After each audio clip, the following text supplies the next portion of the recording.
It was a quiet night when the boy stepped onto the train. The station was empty, and the air felt strange, almost too still.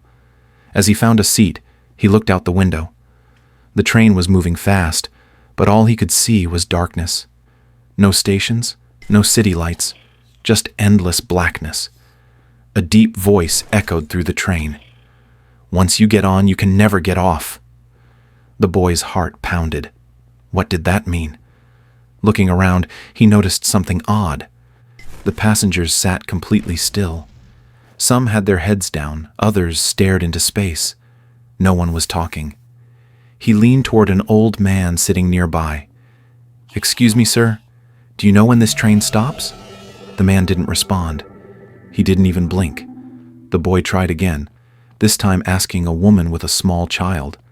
She turned slowly, her face pale, her eyes distant. In a whisper she said, "We don't ask questions here." The sound of footsteps echoed down the aisle.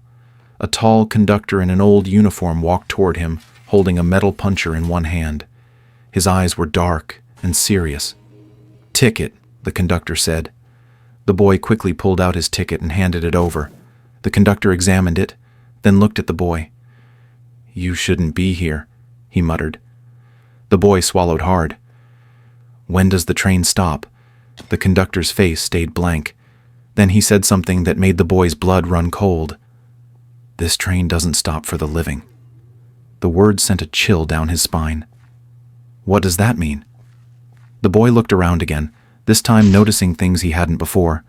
Torn clothing, old luggage, faces that seemed faded.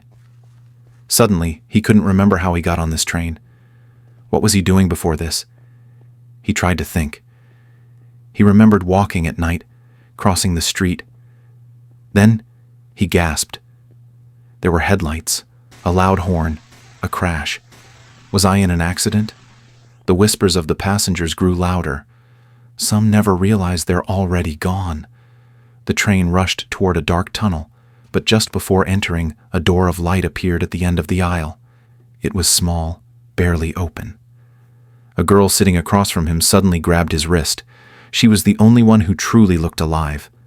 "Listen to me," she said. "That door is your way out. But you have to go now." The boy hesitated. "What happens if I stay?" Her face darkened. "Then you'll be like the rest of them." He didn't need to ask what that meant.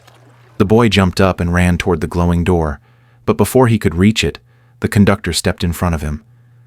"Are you sure you belong in the world outside?" the conductor asked.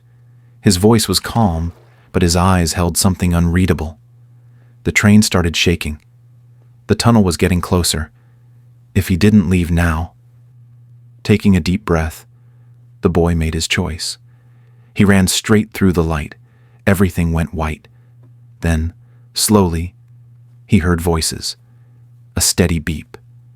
The scent of antiseptic filled the air. His eyes fluttered open. He was in a hospital bed. A nurse stood beside him, her face full of relief. "You're awake," she said. "You were in an accident. We weren't sure if you'd make it." The boy's mind spun.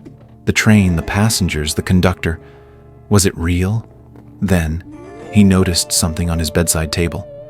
His train ticket. Punched. What do you think? Was the train real or just a dream? Let me know in the comments.